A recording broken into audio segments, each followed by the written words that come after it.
Hi, welcome to the award-winning Ed Brown Show. Well, the gremlins are really rolling.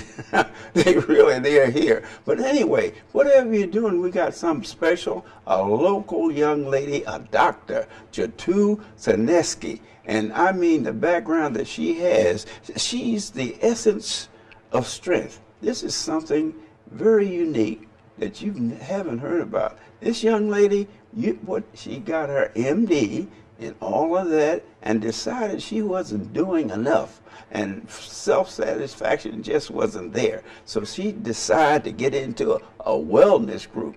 Jaja, tell me, what is this, Dr. Zaneski? I know I got that right. Close. Zaneski. Thank you for having me here, Mr. Brown. Yes, I have a background as a physician. I am a board-certified obstetrician gynecologist. Tell us the schools you graduated from. You graduated from schools here in Prince George County? Yes.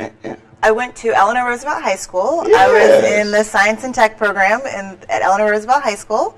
From there, I went on to the University of Maryland, Baltimore County. I was in yet another Science and Tech program. I was in the Meyerhoff Scholars program there. And from there, I went to Emory University and did my medical degree there, and I stayed at Emory and got my OBGYN residency also at Emory.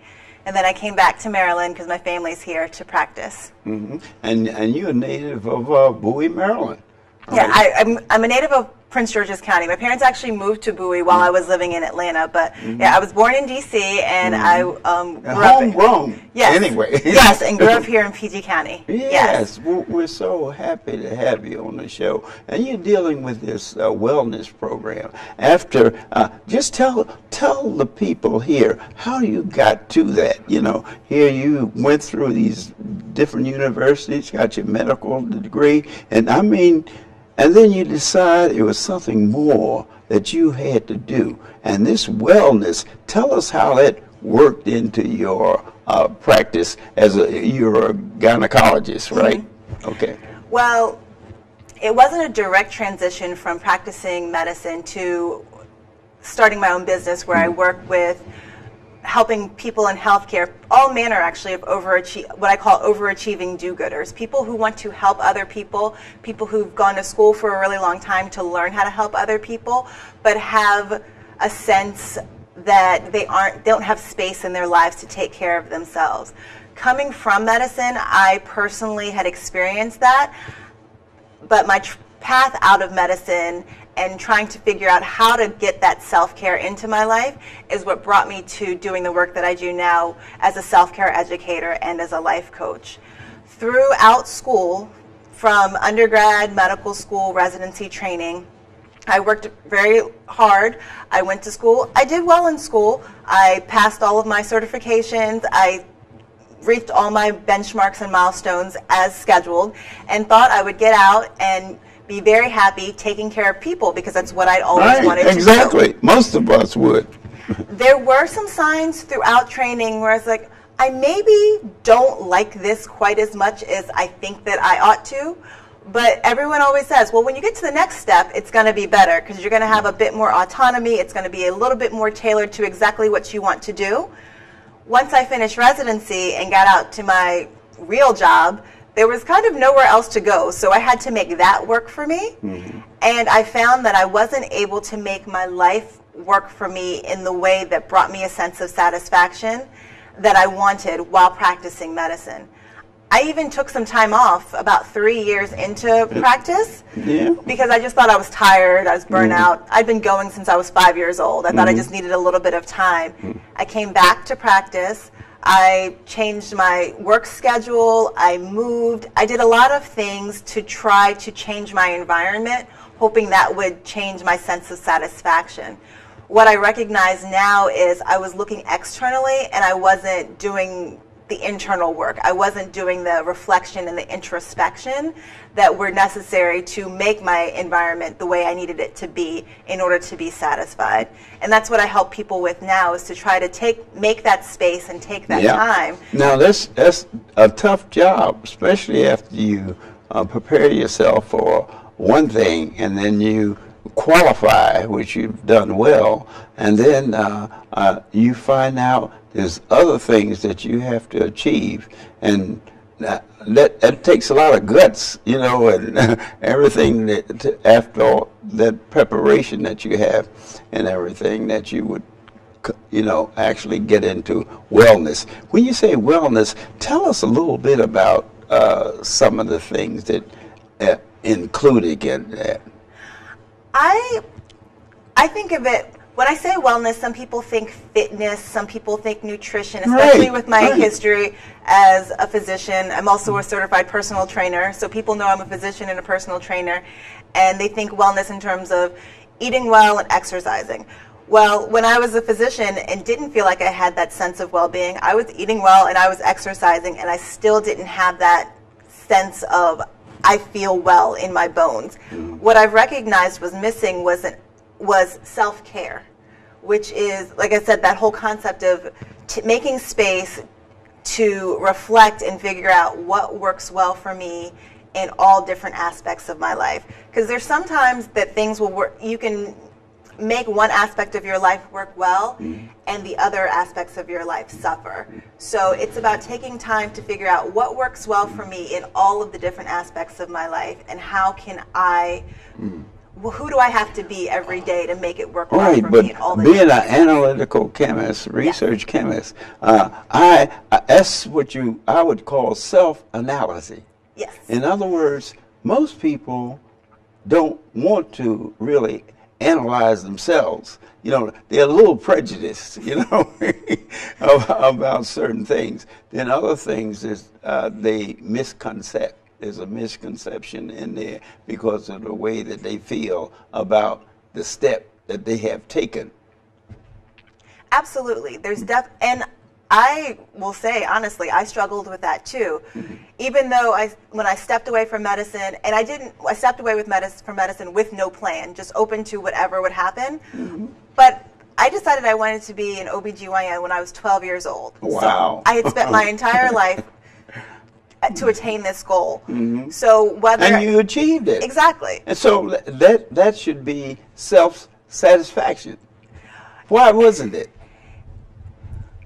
What I recognize now is that I didn't take the time to figure out, okay, what other parts of my life do I need to give time to? What are the things about practicing medicine that really actually work for me?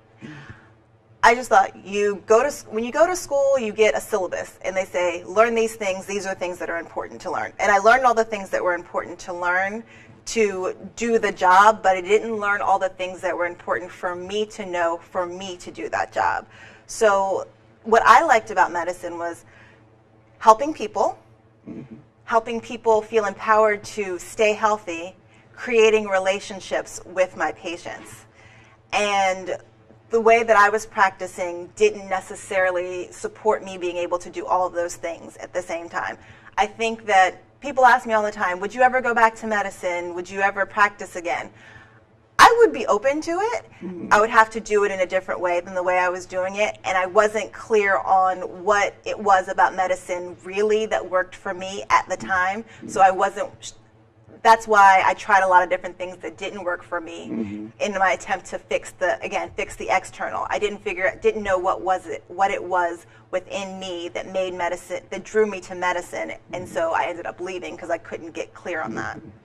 And so this self-analogy, this was the key to you trying to find yourself. Yes. So when I left medicine, I said, I knew I liked to help people. I knew that I had a lot of different skills that I had picked up over the years through traditional training, through just living my life, that I figured I could cobble them together and come up with something to do with my life. And I attempted and investigated doing a lot of different things that kind of used my medical and health background. Right. And nothing quite fit. And it was in the process of figuring out how to make things fit.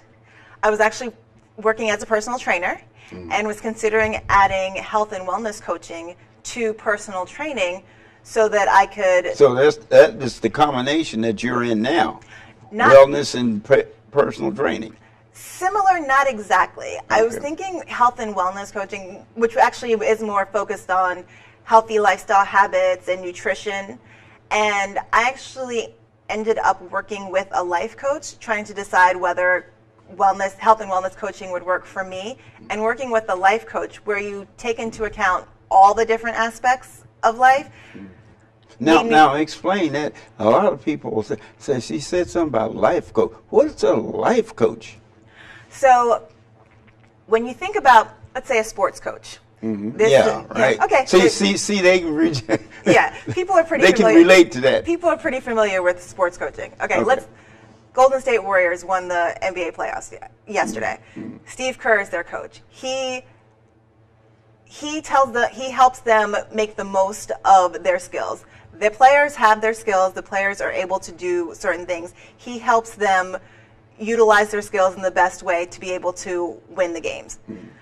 As a life coach, I don't tell people what to do. Some people think that some people confuse coaching with training or even mentoring. Mm-hmm. Rather than telling people what to do, what a coach does is help people get a greater sense of awareness of what works for them so that they can help design strategies and design actions so that they can get the goals that they want, achieve the goals that they want. Does that make sense? Yeah. So, how do you get this information from individual, for the things they really want to do? Because that type of information, people, they may want to create an image to you about something that they want to do, but the real reason they don't tell you about it. Well, generally, people come to me as a coach because they have a particular goal. They have specific results that they'd like to achieve that either they have no idea how to achieve them, right, or they've attempted on their own and have not been successful in doing it. Right. So we get clear on what it is they want, get clear on why it is they want it, and then come up with strategies that help them implement strategies that help them achieve those goals in a way that's consistent with their priorities. I have what I call my 5 essential strengths for proper self-care. Well, tell us about it. And it starts with seeing reality. Be clear on what your current situation is. Be honest with yourself. Some people are not honest with themselves, and they want to be impressive to the peers. Exactly, and for some people that's one of the hardest things, is being honest with yourself about the fact, I am a board certified physician, I have a good job, I am well paid, I live in a nice place, and seeing all those things and still saying, I'm still not really happy with the state of my life. Mm-hmm. So that's the first step. Second step is seek clarity. Okay, I'm not happy with my life. What do I want? Mm-hmm. I want to be happy. Mm-hmm. Right. Third step is seize priorities, which is get clear on what are your priorities in life. What are the things that you value? What are the qualities you want to express throughout your life? A lot of that people associate with money, and a lot of people are in fields that they are in not for the value of it, but the money that it represents. Well, I would say for a lot of people, if you say, okay, well, what does the money mean to you? And if you usually can crank it back down to, okay, the money comes back to something within you personally. Yeah. Because one of the things I work with my clients with is coming up with their unique life purpose. Also, some people think of it as a personal mission statement. What is the thing in my life? How do I want to present myself in my life? How do I want to be in every area of my life? And so starting with that and then adding in, okay, what are the things that are of value to me? That's how you kind of figure out your priorities. Yeah, and self-satisfaction is the key too. Yes. The individual, just like in your particular case there, self-satisfaction wasn't achieved being a physician. The fact that after you attain that goal, then you found out after attaining it that you yourself was not satisfied with the results. Exactly. And that's the thing, is sometimes what you think you want is not exactly what you want. And then you have to, again, going back to seeing reality, you have to be honest about the fact that, okay, I got this maybe wasn't exactly what I wanted it to be. And not think of yourself as a failure or think of something is wrong with you. Just acknowledge it and use that as information to move forward. Well, that's one thing that most people don't do, is acknowledge that. And then you mentioned, too, mentoring. Is that your association with people that are in the field and mentoring, working with that person. So then you have to make a decision yourself which road you want to take. Correct. Right. And what happens, again, especially for people who have been in school and are really good at school and are really good at following a syllabus, you're good at doing what other people tell you should do. And so an interesting phenomenon I've noticed is that folks who are very good at school and who haven't really had big struggles at school tend to have a little bit more of this, I got where I wanted and I'm not sure I like it. Then the people who struggle usually have to have some point where they think, okay, they have to do some reflection. They have to do some reflection to say, do I still want to keep doing this? And I find that those folks tend to be more satisfied when they get to where they want to go, because they really, really had to struggle to get there. You're right, exactly. Whereas, all of us have a tendency, and we're brought up almost that way too, is that attaining a goal or getting somewhere is not easy. You know what I mean? So they want to take to achieve their goal, they want to take the easy way to that. And for some people, it's not even that you necessarily want to take the easy way to it. Some people are just very gifted. I have some friends who are just very gifted, and for some of them, it's been a case of, especially, let's say, if you're very gifted in the sciences and you're also very gifted in the humanities, very rarely will people steer you towards the humanities. They pretty much, if you're really good at both, they pretty much will always steer you towards the science. And why? Because it's more... Because of the monetary value that society has put on there. But it doesn't necessarily mean that you're going to be satisfied. Exactly. And generally, if you're really good at one thing, you're probably quite good at other things. And so there are other things that you maybe haven't even considered doing, at which you would be quite excellent also.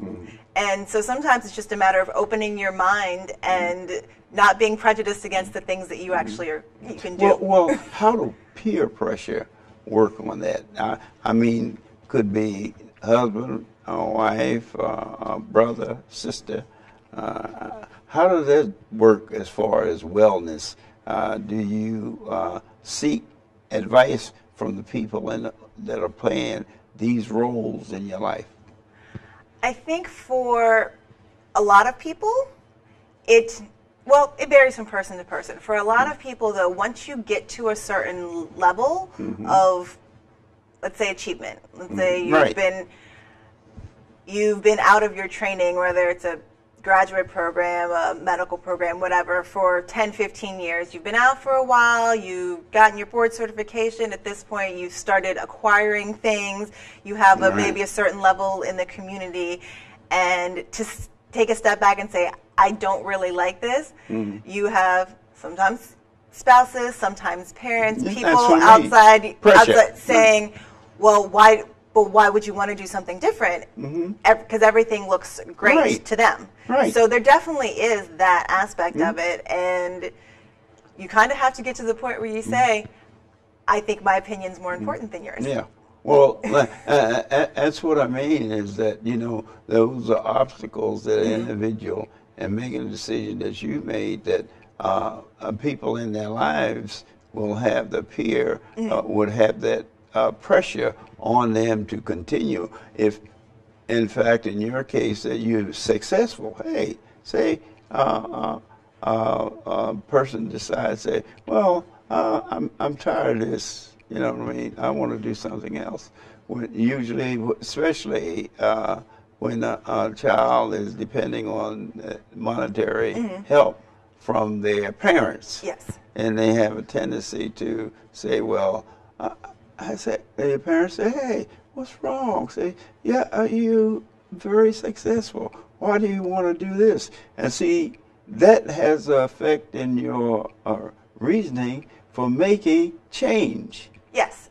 Right? Absolutely. Absolutely. And one thing, because a lot of the people, like I said, I work with overachieving do-gooders. So these are people usually who have gotten terminal degrees and have quote unquote good jobs. Yeah.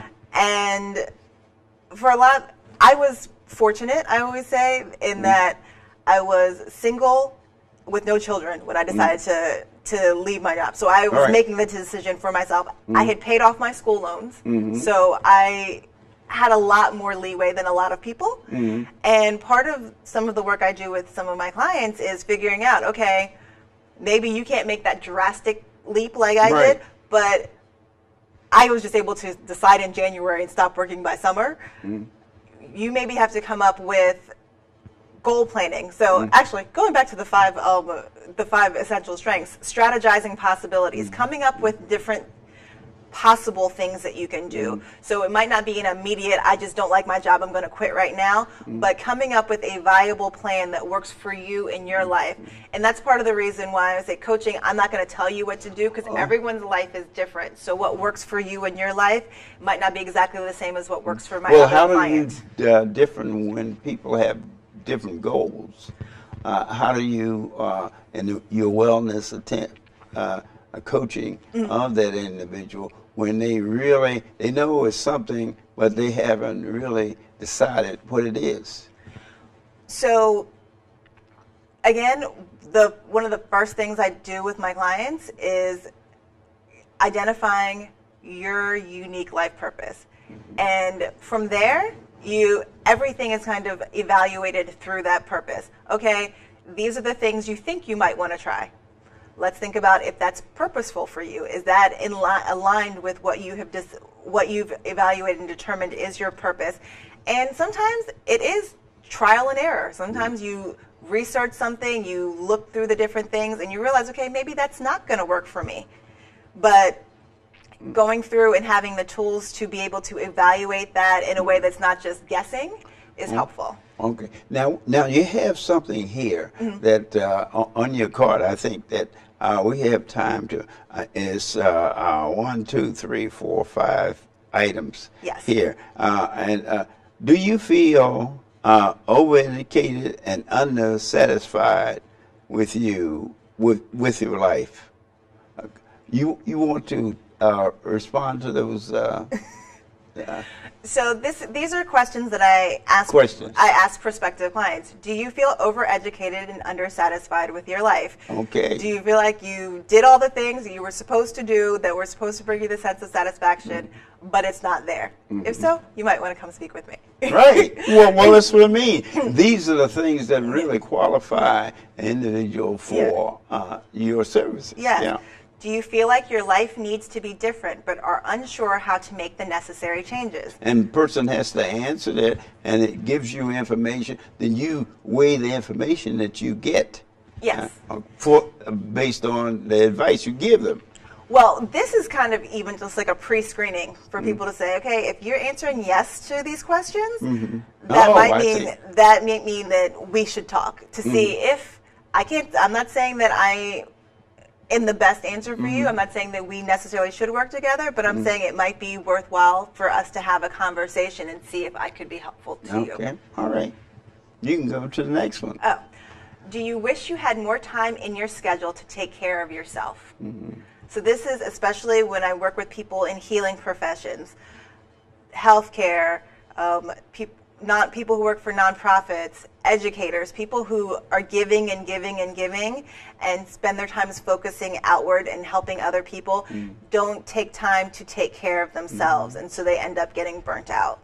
Like seniors, maybe with their parents that have Alzheimer's or anything like that. Exactly, where caregivers. they have two responsibilities. They have their responsibility, and they feel is responsibility to the parent. Exactly. A lot of people I work with have this sense that it's selfish to consider themselves, whereas I would argue that you give the best care to others when you've taken care of yourself. You can't yourself give from first. Yes, you can't give from an empty bucket. Right. And then, do you hesitate to take actions that are focused on your own well-being? So that's kind of the same thing, where if it's a lot of people think it's an either or rather than thinking it's an all. So you can take care of yourself and take care of others, whereas a lot of people think if I take care of you, then I can't take care of others, so I'm going to choose you. Right, and so I'm going to choose you because many situations occur when a person says, well, I would do this, but, you know, I have to do this, and I feel obligated because mom and dad raised me, they sacrificed me, and, you know, that type of thing. And that leads into, you know, one of the things that I was telling you about, Alzheimer's, well, a lot of with senior citizens that are listening to this, they run into that, and they get into a different stage where the child, although the senior citizen doesn't want that help, but the fact that they need that help, you know what I mean, they have no choice because they up in years. That young lady, mother was 95, you know, and she felt an obligation. So she had these obligations as far as her parents are concerned. So when a person have these, that's the idea of your wellness, is that you're talking basically, you take care of yourself first. I think I gave the illustration about the heart. The heart said, if you don't take care of me, I'm not going to take care of you. Exactly. Hey, I want to thank you, doctor, for being here, and fantastic. I mean, your achievement is really outstanding. I wanted the world to hear this, you know, all the young people out there starting to make careers. You know, when you have a problem, there's always the answer. And the main thing you want to do is that you want to get involved in the wellness, and the doctor here will show you how. This has been Ed Brown. See you next time.